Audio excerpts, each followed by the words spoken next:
오늘은 예배자는 예배한다라는 제목으로 함께 하나님 말씀을 나누도록 하겠습니다. 옛날 놀이 중에요. 우리 집에 왜 왔니 왜 왔니 왜 왔니라는 놀이 아십니까? 그런 놀이가 있습니다. 말씀을 준비하다가 불현듯 그 놀이가 생각나서 찾아봤는데요. 최근에 이 놀이가 일본군 위안부 인신매매 하는 그 상황을 묘사했다는 의혹이 있더라고요. 저는 거기에 관련해서 말하고자 하는 것이 아니라 말씀을 준비하면서 그 놀이가 생각났는데 왜 생각났냐면 어릴 때 저도 해봤었거든요. 어릴 때 아무 생각 없이 했던 놀이이지만 그 놀이 안에 무언가 약육 강식의 원리가 있는 것 같은 그런 생각이 들었습니다. 가위바위보 해가지고 이긴 사람이 상대편에서 한 명을 데려고 올 수 있는 그러한 놀이가 참 우리는 아무 생각 없이 놀이라는 이름 속에 행하여졌지만 사실은 그 시대적인 것들 또한 이 땅의 질서가 참 스며들어가 있는 것들이 있구나 하는 생각이 들었습니다. 오늘 저는 여러분과 함께 하박국서를 좀 살펴보려고 합니다. 하박국은 선지자입니다. 네, 하박국이라는 이름의 뜻은 무엇이냐면 포용하다, 껴안다라는 그런 뜻이 있습니다. 포옹하고 껴안다라는 것은 굉장히 친근한 이미지이지 않습니까? 그런데 반면에 그 말 안에는요, 껴안고 씨름하다라는 뜻이 담겨 있다고 합니다. 이 이름과 함께 하박국은요, 그 시대를 끌어안은 시대적인 선지자였습니다. 네, 하박국과 함께 그 동시대에 활동했던 또 한 명의 선지자가 있었습니다. 그 사람은 예레미야였습니다. 우리가 조금 더 친숙한 그런 이름이지요. 예레미야는 눈물의 선지자라는 별명이 붙여질 만큼 그 시대를 살아가면서 굉장히 많은 눈물 속에 선지자의 사역을 감당했던 사람이었습니다. 왜냐하면 그 시대가 그토록 아팠기 때문이지요. 그 시대와 똑같이 걸어갔던 하박국은요, 눈물의 선지자였던 예레미야는 조금 다르게 하나님을 향하여서 따지고 질문하고 항변했던 그런 선지자였습니다. 왜 선지자가 하나님을 향하여 따져 묻고 항변했을까? 그것은요, 하박국이 살았던 시대 때문이었습니다. 오늘 우리가 함께 읽지는 않았지만 1장 2절부터 4절까지의 말씀을 보시면 이런 말씀이 있습니다. 여호와여, 내가 부르짖어도 주께서 듣지 아니하시니 어느 때까지리까? 하박국서는 마치 본물이 터져 나오듯 그를 시작하자마자 하나님을 향하여 마구잡이로 항의하는 내용으로 시작합니다. 그런데 어느 때까지리까? 라고 하는 구절 속에 알 수 있는 것처럼 하박국은 굉장히 오랜 시간 동안에 하나님을 향하여 부르짖고 하나님을 향하여 질문했던 사람이었습니다. 그런데 응답이 없는 거죠. 그것이 어느 때까지입니까? 하나님 어느 때까지 저한테 응답 안 하실 것입니까? 라고 하는 그 호소가 담겨 있습니다. 왜냐하면 내가 강포로 말미암아 외쳐도 주께서 구원하지 아니하시나이다 라고 되어 있습니다. 조금 이따가 한 번 더 살펴볼 테지만 강포는 폭력이거든요. 이 온 땅에 폭력이 난무하여서 하나님께 부르짖는데 왜 하나님은 우리를 구원하지 않으십니까? 라고 하는 하나님의 침묵에 대한 호소입니다. 3절에서 이어집니다. 어찌하여 주님 어찌하여 내게 죄악을 보게 하시고 폐역을 눈으로 보게 하십니까? 겁탈과 강포가 내 앞에 있고 변론과 분쟁이 있습니다. 그러므로 율법이 해이하고 정의가 실행되지 못합니다. 악인이 의인을 에워쌌으니 정의가 굽게 행하여집니다. 라고 하나님 앞에 호소합니다. 하박국서의 시대적인 배경은요, 남유다입니다. 남유다에 요시야라는 왕이 다스리고 있었습니다. 그 당시에는요, 바벨론, 아수르, 애굽이 강대국으로 있었습니다. 그런데 그 사이에서 이 남유다 왕이었던 요시야가 결국엔 애굽 왕과의 싸움 속에 죽임을 당하고 맙니다. 근데 이 요시야 왕이 어떤 왕이었냐면요, 다윗 왕의 그 길을 따랐던 굉장히 선한 왕이었습니다. 하나님 앞에서요, 종교 개혁을 행하면서 말씀대로 살려고, 그래서 성경을 보면요, 모세의 율법을 따랐다라고 기록되어 있습니다. 그만큼 하나님 앞에 참 신실했던 왕이 요시야였거든요. 그런데 그런 요시야가 세상의 힘을 가지고 있는 애굽 왕에게서 죽임을 당하고 만 것이죠. 그렇기 때문에 그 나라의 입장에서는 그냥 한 나라의 왕이 죽었구나라는 정도가 아니라 하나님이 다스리시는 그 섭리에 대해서 의문을 품게 만드는, 신앙의 고민을 하게 만드는 죽음이었다는 거죠. 하나님 왜요? 이만큼 하나님 앞에 신실하고 종교개혁을 일으켰던 요시야가 왜 애굽 왕과의 싸움에서 처참히 죽어야만 합니까? 라고 하는 그 질문의 직면에 있었습니다. 뿐만 아니라 이 요시야 왕이 죽고요, 이 나라는 더 어려움에 빠져버렸습니다. 요시야의 종교개혁이 참 부질없다 싶을 만큼요, 그들은 다시 악을 행하고 곳곳에는요 하나님의 말씀을 따르지 않는, 세상의 권력 앞에 벌벌 떨고 어디에 붙을까라고 생각하는 사람들이요 가득 차 있었다라는 것이죠. 그렇기 때문에 하박국은요, 하나님 왜 강포가 이 땅 가운데 이렇게 극심한데 하나님 대답하지 않으십니까? 라고 외치는 거죠. 폭력을 말합니다. 힘의 논리가 지배하는 이 세상을 말한다는 거죠. 그런데요, 그렇게 호소하고 있는 하박국에게 하나님이 드디어 입을 떼십니다. 입을 떼서 말씀하시는데 무엇이라 하냐면, 내가 한 가지 일을 앞으로 행할 건데 그것은 이 땅 가운데 아주 사납고 포악한 바벨론을 통하여서 너희 나라를 멸망시킬 것이다 라고 말합니다. 기가 막힐 노릇이지요. 이 하박국 선지자는요, 자신의 나라 가운데 가득한 죄악을 보았습니다. 그 재앙에 대한 예언을 들었습니다. 근데 그 예언은요, 이 세상 가운데 힘으로 장악하고 있는 아주 극악한 바벨론이라는 나라에 이 남유다가 멸망할 거라는 거죠. 그렇기 때문에 하박국은요, 하나님이 경영하는 이 세상이 마음에 들지 않았습니다. 하나님은 선하신데 어떻게 이렇게 세상을 경영할 수 있습니까? 하나님 정말 선하시긴 하십니까? 라고 하는 그러한 항변이라는 것이죠. 그런데 더 기가 막힌 상황은 뭐냐면, 조금 있으면 자신의 나라가 멸망에 빠지는데, 이토록 혼란스럽고 어려운 상황 속에 있는데 백성들은요 사치하고 방탕하고 자신의 삶만을 위하며 살아가더라라는 거죠. 하박국의 입장에서는 굉장히 답답하고 어찌할지 모르는 그러한 상황에 직면해 있습니다. 여러분, 오늘 우리가 사는 이 시대는 어떠한가요? 지극히 사적인 대화에서도 폭력적인 대화의 흔적을 확인할 수 있는 시대입니다. 부모와 자녀 간의 사이에서의 폭력, 부부 간의 폭력, 학교 폭력, 사회적인 폭력, 성적인 폭력, 국가 간의 끝없는 전쟁, 곳곳에서 폭력에 물들어 있고요. 이 폭력에 시달리는 수많은 상처 입은 영혼의 신음소리가 오늘도 우리의 귓가에 들려집니다. 약자들이 피해자지요. 약한 사람들은 그냥 당할 수밖에 없는 시대를 살아갑니다. 힘이 지배하는 세상이요, 그 힘은 돈으로부터 얻어진다라고 믿고 살아가고 있기 때문에 수많은 사람들이 돈의 노예가 되고 돈에 집착하며 돈을 위하여 모든 것을 바치며 살아갑니다. 그 속에 그리스도인이라 일컫는 우리는 어떠한 삶을 살아가고 있습니까? 하루에도 정말 수도 없는 뉴스를 우리는 확인하게 됩니다. 좋은 뉴스보다는 정말 깜짝 놀랄 만한 뉴스가 우리에게는 더 많이 들려오지요. 그런데 참 우리의 연약함은 무엇이냐면, 경악할 만큼 그러한 소식을 들었을 때 하나님 앞에 가지고 나아가기보다는 이내 몇 마디 말로 어떻게 이런 일이 있을 수 있을까요? 세상에 어떻게 이런 일이 발생합니까? 라고 하는 그러한 우리의 몇 마디 말을 하고 난 다음에는요, 곧 무관심해진다는 것이죠.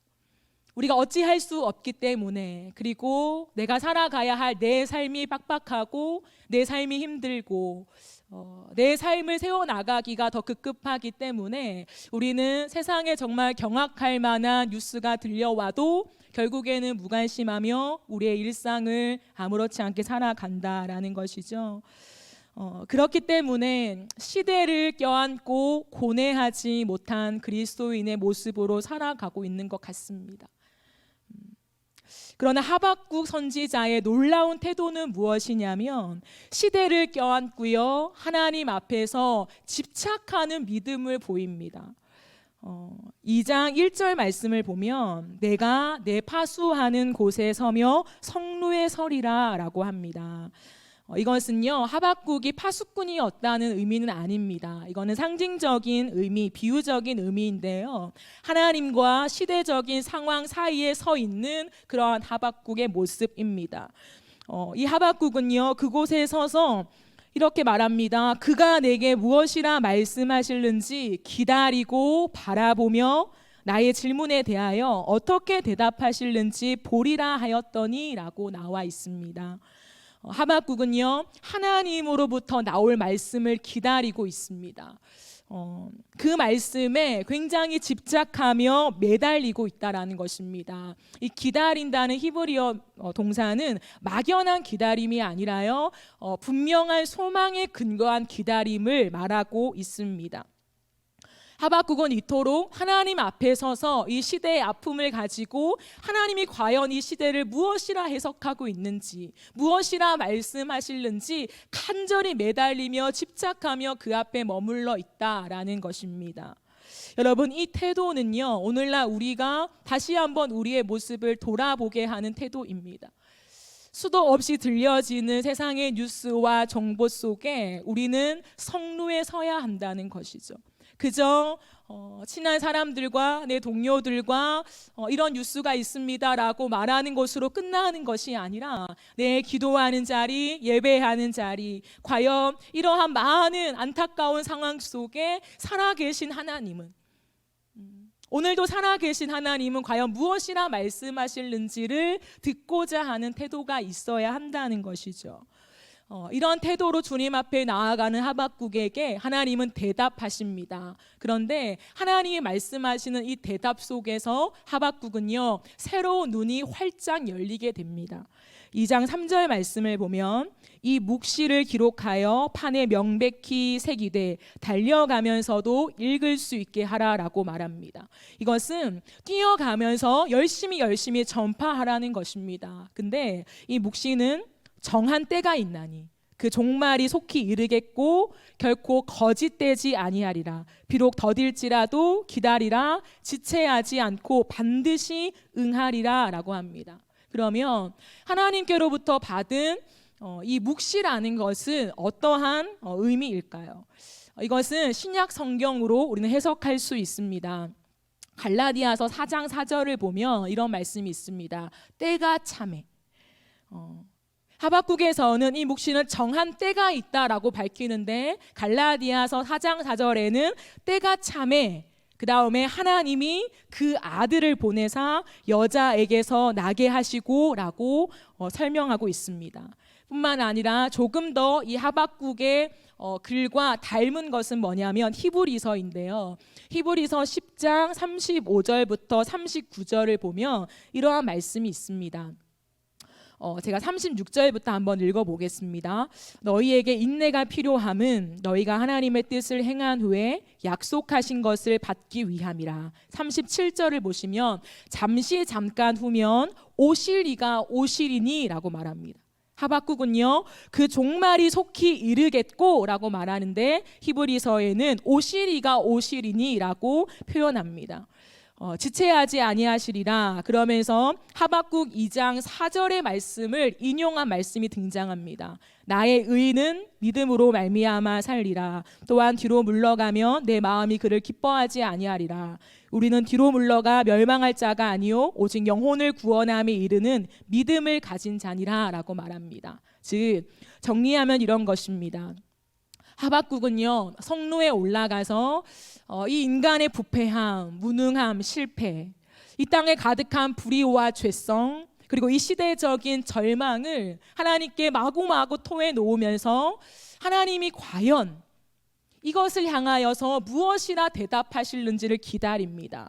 네, 그랬더니요, 이 어두운 시대적인 역사에서 달려가면서도 전하게 한 구약의 비전을 하나님은 보여주시는데 그 구약의 비전이 무엇이냐? 예수 그리스도다 이 말씀입니다. 하나님은 하박국에게 보여주신 것이 무엇이냐면 이 캄캄한 세상 속에 유일한 소망을 주님은 지금 이루어 가시는데 그 유일한 소망이 뭐냐? 예수 그리스도라고 말씀하고 있는 것입니다. 여러분, 우리의 문제는요 피상적인 데 있지 않습니다. 먹고 사는 문제가 참 크긴 하지만 우리의 삶에서 먹는 것이 늘어나고 좀 더 좋아지고요. 교육의 수준이 높아지고 선진국처럼 법이 정말 강력하게 시행되는 그것, 그러면 과연 죄가 줄어들고 이 땅 가운데 정의가 시행될까요? 사실 그렇지 않다는 것입니다. 왜냐하면 결국 문제는 뭐냐면 사람의 마음이기 때문입니다. 마음이 병들고 마음이 부패했기 때문에 그 마음으로부터 온갖 죄악이 나오게 된다라는 것이죠. 그러므로 왜 그리스도가 이 땅에 오셔야 합니까? 왜 하나님은 이 어두컴컴한 시대 속에 소망을 준비하시는데 그 소망이 왜 예수 그리스도라고 말씀하시는 걸까요? 그것은 예수님만이 우리의 부패한 마음을 변화시킬 수 있기 때문입니다. 예수님만이 우리의 마음 속에 캄캄한 어둠 속에 있는 우리의 마음을요 은혜의 빛으로 비추실 수 있으며 오늘도 죽어가는 우리의 마음 속에 하나님의 생명을 흘려보낼 수 있기 때문입니다. 여러분, 외형적인 것으로 이 세상이 변하지 않습니다. 물론 법과 체계와 질서 이런 많은 것들이 변화되면서 조금씩 달라질 수는 있겠지요. 하지만 근본적인 문제는 결코 해결될 수 없습니다. 우리 안에요 끝없이 올라오는 이 죄의 사슬이 끊어지고 성령께서 우리 마음속에 일하심을 통하여서요 하나님의 선하심을 회복해야만 이 세상이 변할 수 있는 것입니다. 즉 본질적으로 악한 사람의 마음이 고침받고 선함받을 때요 선함으로 고침받을 때 우리의 삶 속에 선한 행실을 나타낼 수 있다라는 거죠. 근데 이 일은 누가 하시냐? 오직 예수 그리스도가 우리 안에 거하실 때 하나님의 창조의 모습으로 그 첫 모습으로 우리를 회복하게 하시는 그 일들을 하신다라는 것입니다. 여러분, 이 시대를 한번 돌아보십시오. 몇 년 전 거를 얘기할 필요도 없이 최근에 일어난 수많은 사건을 한번 떠올려 보십시오. 고유정 사건, 엠벙반 사건, 그리고 최근에는 아이를 여행 가방에 가두어서 죽게 한 사건, 여자친구를 살해해서 묻은 사건들, 정말 입에 다 담을 수 없을 만큼 사람이 어떻게 그런 일을 할 수 있을까 참 경악하고 또 경악할 만큼 그런 놀라운 일들이 우리가 살아가는 이 현실에서 일어나고 있습니다. 여러분, 경제가 풀리면 우리의 마음이 선해질 수 있을까요? 법과 체계와 질서가 잘 정리가 되고 잘 정돈되고 세워지면 이 땅의 범죄가 사라질 수 있을까요? 우리는 60년, 70년, 80년대를 지나오면서 그 시절에 비해서 굉장히 대한민국은 급속도로 성장하였습니다. 참 많이 잘 산다라고 할 만큼 우리는 먹고 살고 우리의 삶을 영위해 갑니다. 근데 한번 생각해 보십시오, 여러분. 그때에 비해서 우리의 마음이 선해졌습니까? 그때에 비해서 이 땅의 범죄가 확연하게 줄어들었나요? 그렇지 않다라는 것을 우리가 흔히 발견할 수 있습니다. 오히려 상상치 못했던 범죄가 이 땅 가운데 난무합니다. 화장실에 몰카를 설치해 놓고요, 그것을 찍어서 돈을 받고 유포하며 그렇게 돈벌이를 하는 수많은 사람들이 있습니다. 상상이나 해본 것입니까? 과학이 발달하고 많은 것들이 우리의 삶에 좋은 혜택으로 가져오는 것들도 있지만 어디서나 곳곳에 범죄가 등장한다는 것이죠. 이것을 통하여서 우리 가운데 주시는 하나님의 말씀이 무엇이냐면 사람은 무엇으로 변화하는가에 대한 질문입니다. 여러분, 사람은 경제가 조금 나아지거나 내 형편이 좋아진다고 해서 사람이 변하는 것 아닙니다. 사람은 오직 예수님을 만날 때 우리의 본성이 변한다는 것입니다. 예수를 만날 때 우리의 죄의 뿌리가 건드려진다라는 것입니다. 여러분 70년, 80년, 90년대를 지나면서 복음이 이 땅 가운데 들어왔지요. 그 복음이 들어올 때요, 교회사의 많은 기록들을 보면요, 이런 표현 죄송하지만 글에 적혀 있습니다. 망나니 같은 인생이 바뀌었다. 술 주정뱅이가 술을 끊고 도박을 끊고 복음 앞에서 죄를 토해냈다라는 기록을 확인할 수 있습니다. 수많은 사람들이요, 예수님을 만나고 인생이 바뀌었습니다. 그래서요, 그 예수를 위해서 내 삶을 살아간다. 삶의 목적이요, 오직 예수였습니다. 그렇기 때문에 그렇게 복음이 정말 순수하게 이 땅을 완전 치고 들어올 때요, 이 땅을 덮어버렸을 때 이 한국 땅 가운데 하나님을 위해서 선교사로 서원하는 사람들, 그렇게 살아가는 사람들이요, 엄청나게 많이 폭발적으로 일어났습니다. 그렇기 때문에 한국이요, 선교사를 파송하는 제2위의 국가가 되었지 않습니까?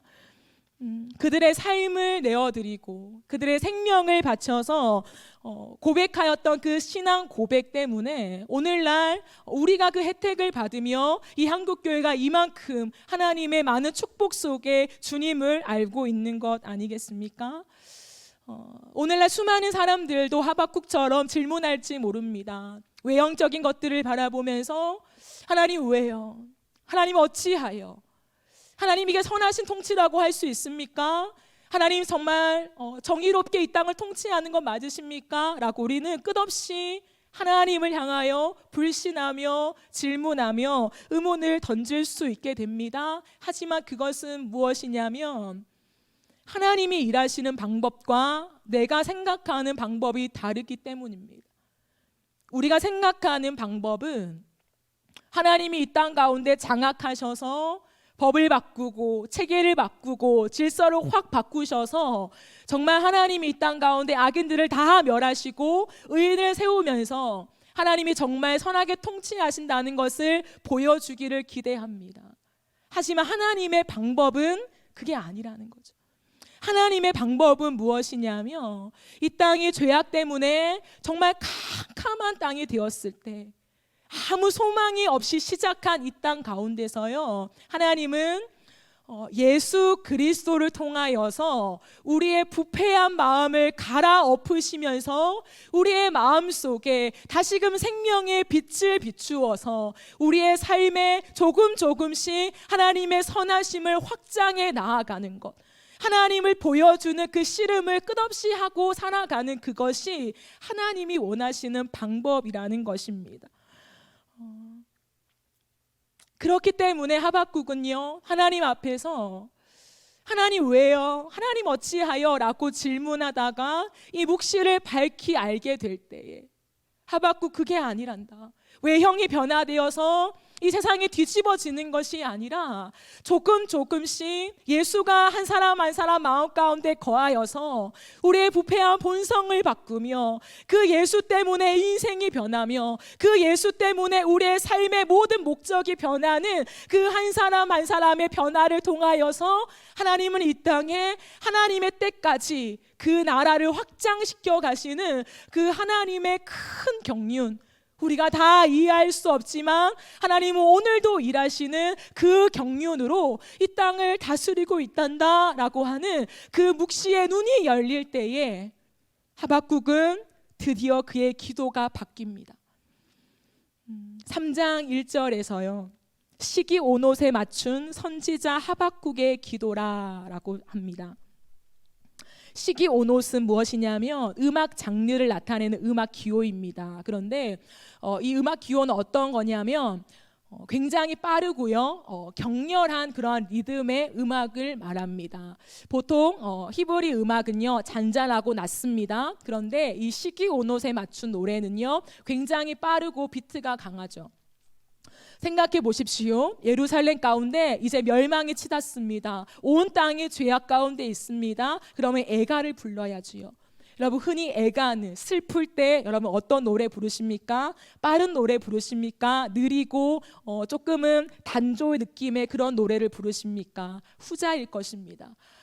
애가면요 굉장히 슬픈 그런 음률, 그러한 단조의 곡을 부르지만 오늘 하박국은요 나라적인 위기와 애가의 내용을 담지만 시기 온호, 굉장히 빠르고 비트가 강한 밝은 그러한 곡으로 취하고 있습니다. 왜 그럴까요? 왜 하박국은 이렇게 언밸런스한 형태를 취하면서 하나님을 찬양할까요? 그것은 2절에 보면 여호와여 내가 주께 대한 소문을 듣고 놀랐나이다에 있습니다. 하박국의 노래는 근거 없는 노래가 아니라 하나님의 말씀을 듣고 충격을 받아서 하나님 앞에 시작되고 있습니다. 이 소문은요 직역하면 들은 것입니다. 즉 하나님께 들은 것 때문에 나는 심히 놀랐다라는 표현입니다. 무엇을 들었습니까? 죄악 가운데 있는 자신의 나라가 이 땅에 힘이 장악하는 포악하고 사나운 바벨론에 의하여서 이제 곧 멸망당할 것이지만 하나님의 구원은 멈추지 않는다는 것입니다.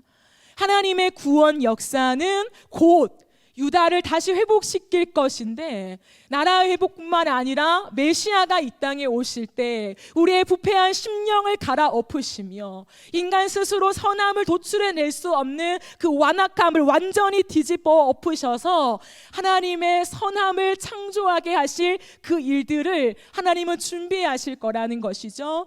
그렇기 때문에 하박국은요 2장 14절에서 물이 바다를 덮음같이 여호와의 영광이 온 세상에 가득함을 보았습니다라고 선포하고 있습니다.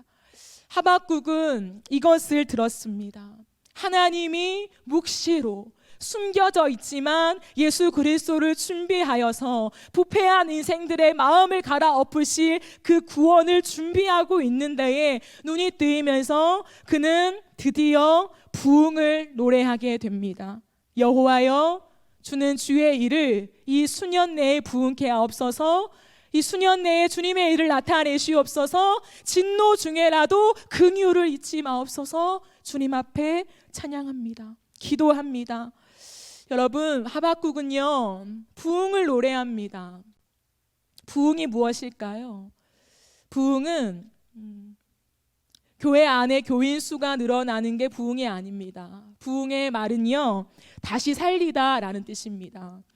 다시 살리다라는 뜻은 이 단어는요 수동태입니다. 즉 내 스스로 나를 살리는 게 아니라는 거죠. 우리 스스로 우리의 부패한 마음을 일으킬 수 없습니다.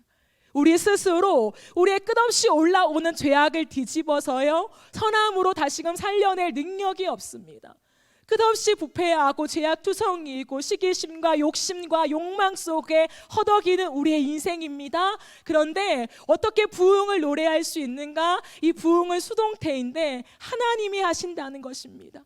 아무 소망 없는 우리에게, 죄밖에 저지를 것이 없는 우리에게, 끝없이 내 안에 구더기 같은 이 죄의 욕망이 우글거리는 우리의 인생에게 하나님은 내버려 두지 않으시고 우리를 다시 살리실 그 예수 그리스도를 준비하셨기 때문에 하박국은 그 주님을 근거로 해서 부흥을 노래하며 부흥을 외치고 있는 것입니다. 부흥은 보존하다, 깨끗하게 하다, 그리고 다시 바로 잡다라는 뜻이 있습니다. 우리의 부패한 마음을 새롭게 하실, 우리의 굳은 마음을 다시금 살리실 그 예수 그리스도를 통하여서요 로마서 12장이 말한 바 이 악한 세대를 본받지 말고 오직 마음을 새롭게 함으로 변화를 받아 하나님의 선하시고 기뻐하시고 온전하신 뜻을 분별하여서 그것을 선택하며 살아가는 인생으로 우리를 바꿔 놓으실 것에 눈을 떴습니다. 그렇기 때문에 하박국은 그의 이 긴 말 마침표를 오늘 저와 여러분이 읽은 이 찬송으로 마침표를 찍습니다. 비록 무화과 나무가 무성하지 못하며 포도나무에 열매가 없으며 감람나무에 소출이 없으며 밭에 먹을 것이 없으며 우리의 양이 없으며 외양간 소가 없을지라도 나는 여호와로 말미암아 즐거워하며 내 구원의 하나님으로 말미암아 기뻐하리로다라고 하는 이 찬양을 주님께 드릴 수 있게 되었습니다. 상황이 아니라 여호와로 말미암아. 그 여호와가 누구십니까? 약속에 신실하신 분, 그게 여호와입니다. 그러면 그 여호와가 대체 그 신실한 약속을 한 그 내용이 무엇입니까? 그것은 구원이라는 거죠. 예수 그리스도를 통해서 우리를 구원하실 것이다 라는 그 믿음이 있었기 때문에 하박국은 이토록 주님을 노래할 수 있었습니다. 사랑하는 성도 여러분, 부흥을 갈망하십니까? 우리가 주님을 갈망한다라고 하지요. 근데 사실 주님을 갈망한다라는 것은 부흥을 갈망하는 것입니다. 왜냐하면 주님을 갈망하는 것은요, 그냥 허황된 곳에서 그냥 환상 속에 하나님을 바라보는 그것을 의미하는 것이 아니라 역사의 주관자 되신 하나님, 오늘도 완벽하고 완전한 플랜을 가지고 계획을 가지고 주님의 일을 이루어 가시는 그 하나님의 일을 갈망하는 것이거든요. 근데 그 주님의 일이 무엇인가? 오늘 하박국이 말한 바 주의 일을 이 수년 내에 부흥케 하옵소서. 그것은 예수 그리스도를 통하여 우리의 굳은 마음을 갈아엎는 이 작업이라는 것이죠. 그렇기 때문에 그 예수가 이 땅에 오셔서 우리의 마음을 회복하시고 치유하심으로 하나님의 나라를 이 땅 가운데, 이 죄악된 세상 가운데 감히 하나님의 나라를 세워가시는 그 영광을 우리에게 허락하신다는 것입니다. 이것을 함께 노래하는 사람, 이 하나님의 일하심에 눈이 뜨인 사람, 그 사람이 여러분 예배자입니다. 여러분 참된 예배자 우리가 참 많이 사용하잖아요. 예배자가 뭘까요? 예배자는 하나님을 아는 자입니다. 하나님의 가치를 아는 자입니다. 또 다른 말로 하면요, 하나님이 지금 무슨 일을 하고 계시는가를 아는 자입니다.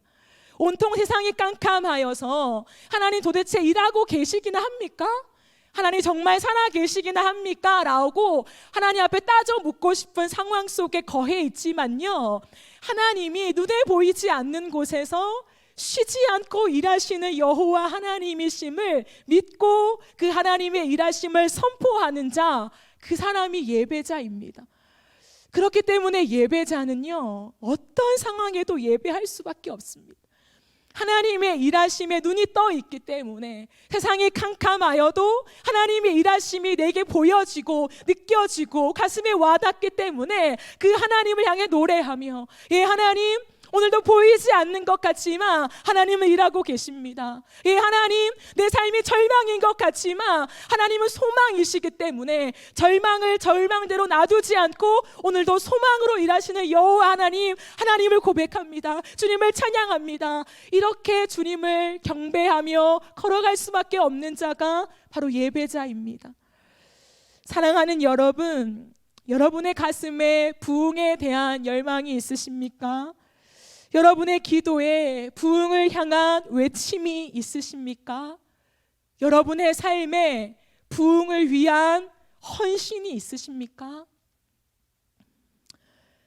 우리는 여름을 준비하며 여름 사역을 준비합니다. 원래도 참 많이 어려운 시대를 살고 있지요. 믿음보다는 학구열, 당장 내 앞에 닥친 많은 일들 속에서 어느새 우리 한국교회 안에 수련회 여름 사역 참 쉽지 않았습니다. 모이지 않고 모여도 뭔가 잘 되지 않는 것 같은 답답함, 그것이 위기라고 표현하기도 했습니다. 그런데요, 그것도 참 위기였는데 더 큰 위기, 코로나 바이러스로 인하여서 정말 여름 사역을 준비하기가 만만치 않은 상황에 직면해 있습니다. 여러분, 이 코로나 바이러스 상황 속에서 여름 사역을 준비하면서 우리는 어떠한 태도를 취해야 할까요?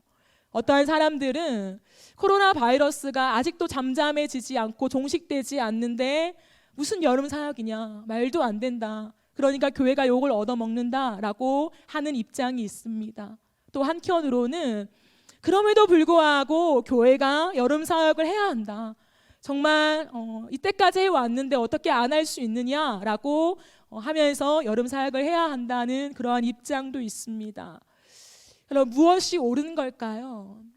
저는 오늘 이 자리에서 둘 중에 어느 것이 옳습니다라고 말하고 싶어서 이 얘기를 꺼내는 것이 아닙니다. 다만 정말 이 시대를 껴안으면서 우리가 하나님 앞에 얼마나 치열하게 기도하고 있는가를 우리가 돌아보았으면 좋겠습니다.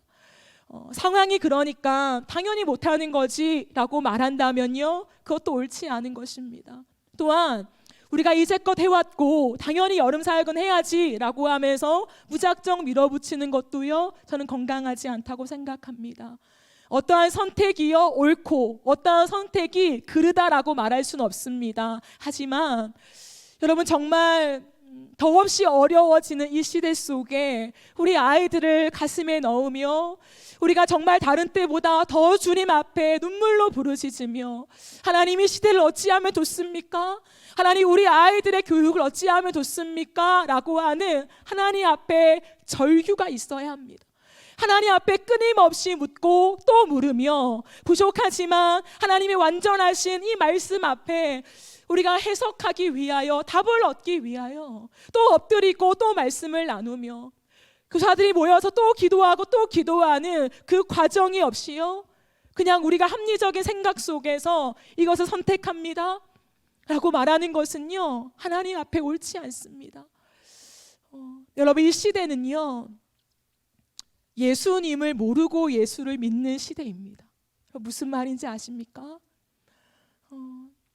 요즘 다음 세대들이요, 예수를 믿는다 고백합니다. 예수님을 신앙한다고 고백합니다. 근데 내가 믿는 예수가 누구인지 말할 수 없습니다. 내가 믿는 예수님, 내가 만난 십자가를 고백하고 간증하라고 할 때 말할 내용과 말할 중심이 없습니다. 저는 하나님 앞에 참 많이 울면서 기도하는 내용이 있는데, 그것은 무엇이냐면, 제가 한 청년과의 신방 속에서 많은 대화를 주고받다가 그 청년이 참 솔직한 말을 저에게 툭 하고 꺼냈습니다. 그거는 뭐냐면, 전도사님, 저는 모태신앙이에요. 그래서 아마 제 평생에 주님을 떠날 수는 없다고 생각합니다. 그런데 예수님이 누군지 모르겠어요. 저는 그 말을 듣고요, 그 이후부터 기도하는 동안에 계속 그 말이 생각났습니다. 모태신앙이라서 교회 안에 있고 하나님을 두려워하기 때문에 벗어날 수는 없다. 하지만 예수가 누구인지 모르겠습니다. 그래서 제 삶이 변하지 않습니다. 예수가 누구인지 몰라서 하나님을 찬양할 때 뜨거운 마음이 생기지 않습니다 라고 저에게 툭 하고 자신의 본심을 꺼내 놓았을 때 제가 참 많이 위로하고 또 말씀을 나눴지만, 제가 늘, 오늘도 제가 본당에서 혼자 기도했던 시간이 있었는데요, 그 시간에도 그 내용을 붙잡고 저는 씨름하며 기도합니다. 잊혀지지가 않습니다. 예수를 말할 수 있고 예수를 표현할 수 있고 예수에 대해서 많은 것들을 설명할 수는 있지만 내 삶을 예수로 설명할 수는 없다는 거죠. 그 시대에 우리는 직면해 있습니다. 왜 그럴까요? 여러분, 우리가 하나님 앞에서 우리의 기도를 좀 돌아봤으면 좋겠습니다. 정말 70년, 80년, 90년대를 지나면서 우리의 선조, 우리의 조상, 우리의 앞선 선배들이요, 정말 피가 나게 기도했지 않습니까? 정말 목 놓아서 기도했지 않습니까? 그 목 놓아 기도한 내용이 무엇인지 아십니까? 물론 자신의 삶의 형편도 있겠지만요, 끝없이 이 나라를 위해서, 끝없이 다음 세대들을 위해서 하나님 앞에 통곡하며 피를 토하며 기도했습니다. 곳곳에 기도원마다 산기도가 있으면서 하나님 앞에 부르짖고 기도하고, 교회마다 이불 싸들고 와서 밤새도록 철야하면서 하나님, 우리의 자녀들을 지켜달라고, 하나님, 이 믿음에 이 피 묻은 십자가 잊지 않게 해달라고 밤새며 기도한 그들의 기도 때문에 저는 여기 있다고 생각합니다. 우리는요, 우리도 그것을 감당해야 우리 다음 세대가 예수의 피 묻은 십자가가 무엇인지 알지 않겠습니까? 말로 설명해서 알 수 있다면요, 얼마나 쉽겠습니까? 잘 논리 정연하게 글로 적어서 보여주면서 설명해줘서 납득시켜 예수를 믿는다면요, 더없이 좋아진 이 세상 속에 예수 믿기 너무 쉽습니다. 너무너무 쉽습니다. 그런데 세상은 극도로 발전하는데 왜 예수 믿는 자의 심정은 왜 이렇게 얼어붙고 있습니까? 왜 이렇게 굳어져 있습니까? 왜 예수 믿는 게 뭔지 모른다고 말하게 됩니까? 그것은요, 지식으로 잘 설명해서 그들을 납득시키는 것이 아니라 성령이 우리 가운데 임하실 때 경험케 하시는 영적인 신비이기 때문에 우리의 기도가 필요한 것입니다. 다음 세대가요, 기도할 줄 모른대요. 기도를 어떻게 하냐고 묻습니다. 열심히 기도했는데 5분 지났대요. 새신자가 말하는 것들이 아닙니다. 그들을 정죄하는 발언이 아니라 너무너무 가슴이 아픕니다. 하나님을 신앙하는 게 무엇인지 예수로 설명할 수 없는 내 인생을 살아가면서 예수를 믿습니다. 여러분, 얼마나 괴롭겠습니까? 그 죄책감이 얼마나 심하겠습니까? 우리의 다음 세대가 이렇게 예수를 믿습니다. 저는 그 책임이 우리에게도 있다고 생각합니다. 우리가 하나님 앞에서 기도를 잃어버렸기 때문에 조금 더 잘 살고 싶어서, 조금 더 내 삶을 잘 세우고 싶어서 내 입에 예수의 이름이 사라졌지 않습니까? 우리의 삶의 시간에 기도하는 시간이 너무 현저히 줄어들진 않았습니까? 하나님 앞에 애통해하며 내 삶의 문제를 넘어서 다음 세대를 위해서 하나님 십자가를 알게 하십시오, 이 예수의 은혜를 알게 하십시오라고 애통해하며 피를 토해내는 그 기도가 우리에게 너무 사라져 버렸기 때문에 우리의 삶에서 하나님 앞에 부르짖는 기도가 점점 작아지기 때문에 우리의 다음 세대가 혹시 이런 것 아니겠습니까? 사랑하는 여러분, 부탁드립니다. 조금만 더 기도에 힘을 내주십시오. 우리의 삶이 바쁘고 힘들고 고달픈 거, 비록 젊지만 제가 끝없이 욥기를 설명하고 정말 고난을 설명하듯이요, 그 고난을 저는 끝없이 묵상하고 싶습니다. 하지만 내 삶이 조금 나아져서 이 나라와 우리의 다음 세대를 위해서 기도하는 것이 아니라 예수를 믿으면 믿을수록 이 복음 안에 담긴 기가 막힌 비밀을 내가 가졌다라는 사실을 깨달으면 깨달을수록 기도하지 않을 수 없습니다. 다음 세대들이 이 복음을 알기 위하여 피를 내며 목에 피를 토하며 기도할 수밖에 없는 것이 복음을 아는 자 아니겠습니까? 사랑하는 여러분, 삶이 많이 힘드시지요? 삶이 많이 고달프시지요? 삶의 문제가 많으시지요? 하지만 그 기도만 하지 마시고 이 땅에 자신의 삶을 내어드리면서 목숨 바치면서 이 조선 땅 가운데 복음을 세우기 위하여 자신의 모든 것을 던져서 이 한국 교회를 세운 수많은 선교사님들의 피, 수많은 우리의 조상들, 우리의 선배들의 피가 헛되지 않도록 우리가 그 기도의 바톤을 이어받아야 하지 않겠습니까? 부디 기도해 주시길 바랍니다. 여름 사역을 위해서도 기도해 주실 때 하냐 마냐, 여러분, 그것은 정말 크게 중요한 것 아닙니다. 하지만 저는 그리스도인이라면 우리의 선택에 우리의 신앙 고백을 담아야 한다고 생각합니다. 그냥 이 시대가 이러니까이 아니라 우리가 무언가 하나 정말 다음 세대의 교육을 책임지는 그 일들을 선택할 때는 거기에 우리의 신앙 고백이 담겨 있어야 합니다. 왜 그런 선택을 하는가? 세상의 관점이 아니라 하나님이 말씀하시는 말씀을 담아내면서 우리의 신앙 고백을 담아서 그 선택하면서 하나님, 이 선택 이거라도 올려드립니다, 우리의 다음 세대 책임져 주십시오 라고 기도하는 그 정도의 책임감 우리 안에 있어야 하지 않겠습니까?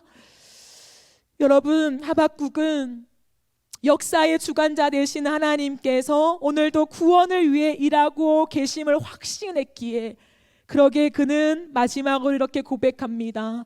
여호와는 나의 힘이시라. 여호와는 나의 힘이시라. 나의 발을 사슴과 같게 하사 나를 나의 높은 곳으로 다니게 하시리로다 라고 말합니다. 사랑하는 여러분, 이해할 수 없는 이 세상을 지나가면서 우리의 자녀들에게 얘야, 우리의 힘은 여호와란다. 여호와만이 우리의 힘이란다. 세상이 아무리 불의한 것이 판을 치는 것처럼 보여도, 우리가 아무리 선하게 살아도 이 땅이 변하지 않는 것처럼 보여도 여호와가 우리 힘이란다. 우리 여호와만을 오롯이 섬기며 선택하며 살아가자. 여러분, 이렇게 말할 수 있는 저와 여러분이 되시기를 간절히 축복드립니다.